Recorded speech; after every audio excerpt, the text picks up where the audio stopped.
My name is Nuliana Safia Rosli with metric number 272792. I will be presenting about Wirecard's company profile.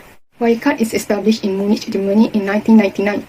Wirecard's expansion was driven by its long-service chief executive and leading shareholder Markus Braun, an Austrian who led the company since 2002. Markus Braun, a former KPMG consultant, merges Wirecard with a Munich rival, which is electronic business system. Wirecard is a technology company which provides outsourcing and white label solutions for electronic payment worldwide. The company has operations in Europe, United States, and Asia Pacific region. Wirecard offers internet payment and processing services. The company provides software and system for online payment, electronic funds transfer, fraud protection, and enterprise solutions.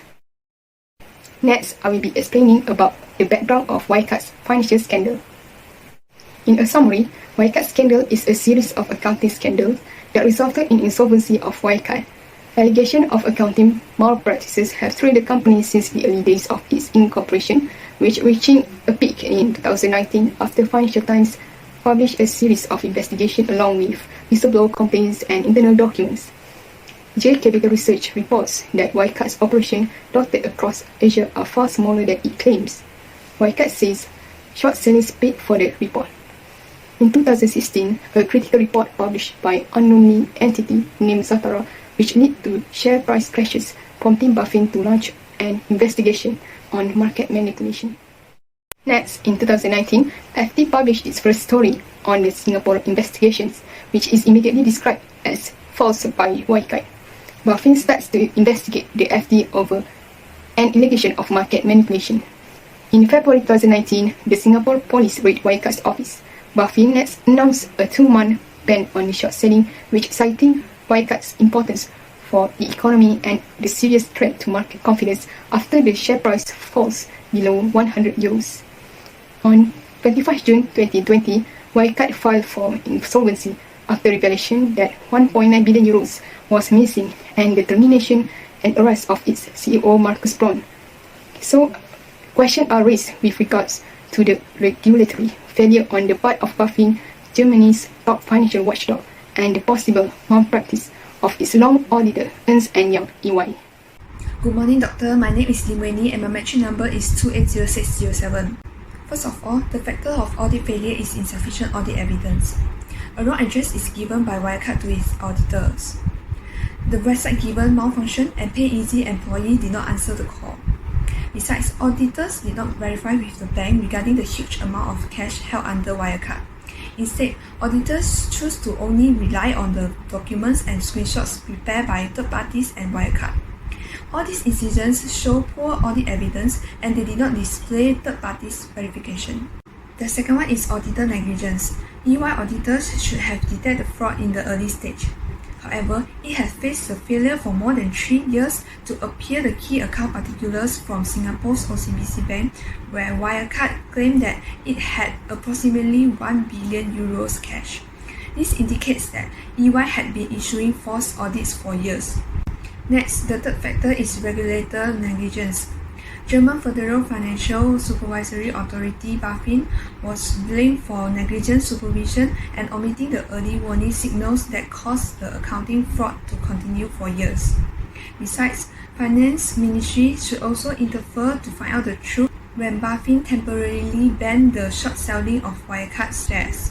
This is because the bank strengthened the Wirecard's claim that the media reports was trying to manipulate its stock. The first impact of audit failure on auditors is EY has to face litigation case. EY is highly possible to be taken by Wirecard to the court. Besides, Pay Emmanuel is also expected to sue EY auditors for compensations amount nearly 1 billion euros for Wirecard's huge investor, which is Union Investment. German Shareholders Association (SDK) will also sue EY auditors. Next, criticism and doubt. KPMG and Wombat criticized the EY auditors who treat the cash stated in the Asian escrow accounts as the cash of Wirecard. Besides, legislators also heavily criticized EY auditor for continually endorsing the yearly account of Wirecard. On the other hand, the financial users and the markets will doubt EY's professionalism and the accuracy of its reports because the users had lost their confidence and trust towards EY. The third one is audit contract loss or client loss.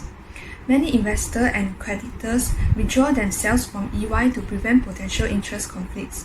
Thus, Deutsche Telekom, Deutsche Bank's asset manager arm DWS, Commerzbank AG, and KfW dropped EY as their auditors.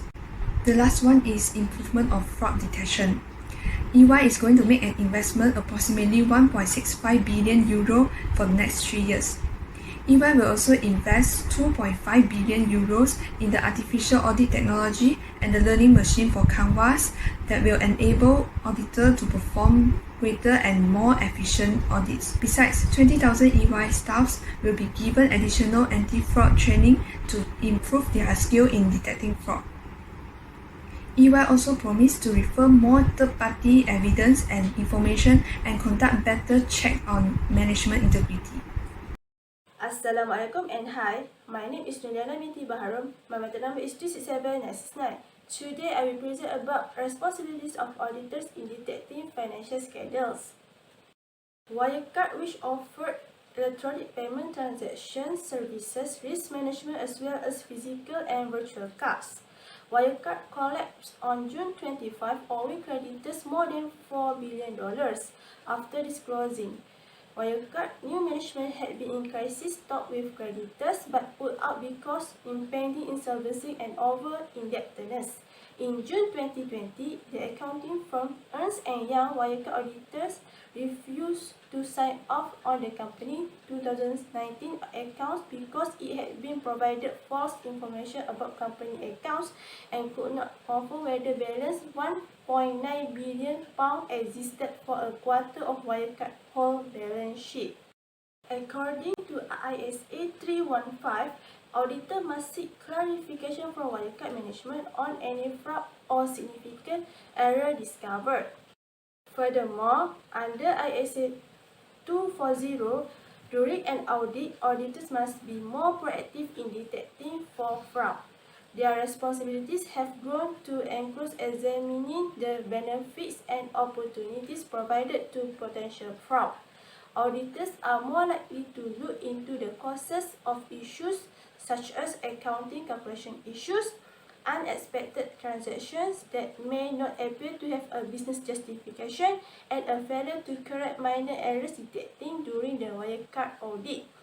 Lastly, the auditor must create audit process that ensure significant financial misstatements caused by fraud and mistakes are discovered. That's all from me.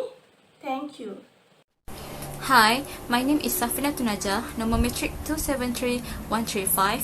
I will present about liability of auditors. Concern about auditors, legal liability are growing by the day. In today's legal context, auditor might be held accountable for a variety of cases. Auditor may occasionally fail to exhibit adequate care and expertise in carrying out their audit tasks, resulting in material error or fraud going undetected. This could lead to legal action by those who claim or rely on their works.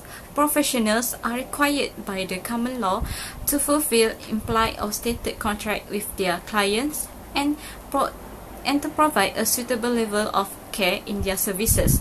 If they fail to do so, they are accountable to their client for negligence and or breach of contract, as well as in some cases to others impact parties. Based on the cases that happened to Wirecard company, the liability has been detected was common law. The auditor, which is Ernst & Young, EY, was chastised for its responsibility in the demise of the disgraced German firm Wirecard, as EY has been their internal audit since 2009.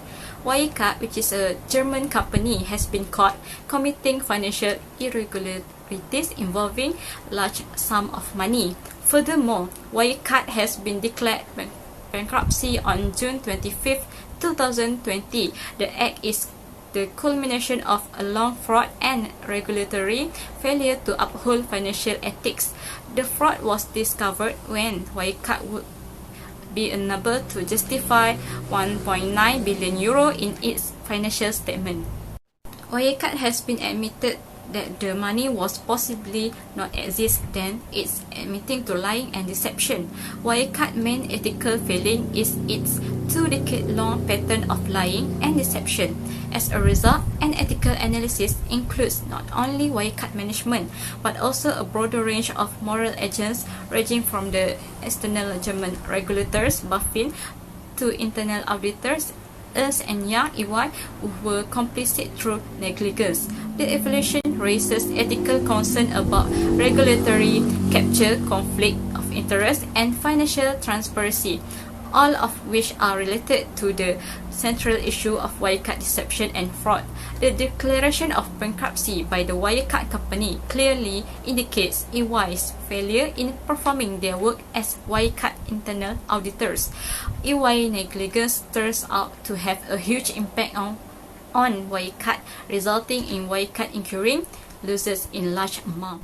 However, EY denies all allegations of wrongdoing. It claims that its employees were victims of an intricate scheme involving corrupt bank officials, bogus online businesses, and possibly even mock-up bank branches in the Philippines. Meanwhile, according to the Baldwin, the firm was truly regret that they did not discover the fraud sooner, adding that this audit is not one they could be proud of in comparison to EY's own quality standards. EY also stated that the collusive act of fraud at Wirecard were carried out through a highly complex criminal network designed to deceive everyone, including investors, banks, supervisory authorities, investigating lawyers, and forensic auditors, as well as the auditors. EY have supported the Parliamentary Inquiry Committee (PIC) throughout and will continue to do so. Again, EY believes that EY Germany auditor have handled all their auditing procedure at Wirecard professionally, to the best of their knowledge and in good faith. My name is Nur Atika binti Amzaki and my metric number is 277848. I am here to present about the professional skepticisms and the risk assessment that should be done by the auditors in the responsibility of the auditor in preventing the fraud in the Wirecard. The problem arises when the Wirecard expand their company into the multinational company through the acquisition of the third-party company. The company was named as a Singapore-based e-Credit Plus Pte Limited or the Ashazi Services. So because of this, there was a darkness over the value of 617 million euros, which consists of the intangible asset. Even though Wirecard had undergone the multiple case studies and the investigation, but there's no significant audit inquiry was undertaken towards the Wirecard. So this is clearly stated that the Ernst and Young and the BaFin had negligence the duty towards the cases and the investigation. According to the MIA bylaw on profession conduct, ethics and practice, the auditor, Wirecard, needs to comply with the rules and regulation, whereas they need to omit any action that may discredit the profession as auditor. In these cases, Wirecard share source a short-lived 25% drop in price after the statement given by Zazatara. The statement of the Zazatara had triggered the investors' skepticism and trust issued towards the Wirecard. Because of that, BaFin had opened an investigation towards Zatara. Due to that, Zatara has been investigated, but the BaFin did not seriously do the investigation towards the Wirecard. Instead, Wirecard continued to grow their business, even had accused by many individuals. The auditors should exercise the risk assessment in audit planning. In this scenario, the clean audit report was issued in 2017 by Ernst and Young to clear all the accusations towards the Wirecard. However, Ernst and Young failed to get the information from Singapore authorities of 1 billion euros stored at that. This speculation was arise in early 2020. This related to the auditor's responsibility, whereas the auditor should detect the fraud as early as possible to prevent the fraud to be happen. The cases was continued with the Wirecard sue Singapore authorities for committing the criminal investigation against Wirecard, and the issue of the company claimed that the 1.9 billion euros missing in the statement. In the different sources, Wirecard put the blame on the Philippine lenders that justify that did not have business relation with the Wirecard when the money was discovered. This is confirmed by the central bank. Because of this, Ernst & Young needs to do the risk assessment towards the Wirecard to understand the business nature, and the entities reported to have the business relation with the Wirecard is under the knowledge of the auditors. In conclusion, the study of Wirecard is a very interesting discussion for us as a student who took the Audit and Assurance 1 course. The fraud cases and accounting irregularities that occur in this company provide many lessons and insights about the role of auditor. Auditors play an important role in supervising the management of Wirecard on the process of handling fraud risk and how they deal with the risk with effective internal control. In conclusion, maintaining a professional skepticism and effective risk assessment procedure will help the management of Wirecard to identify the fraud risk and apply high and effective internal control.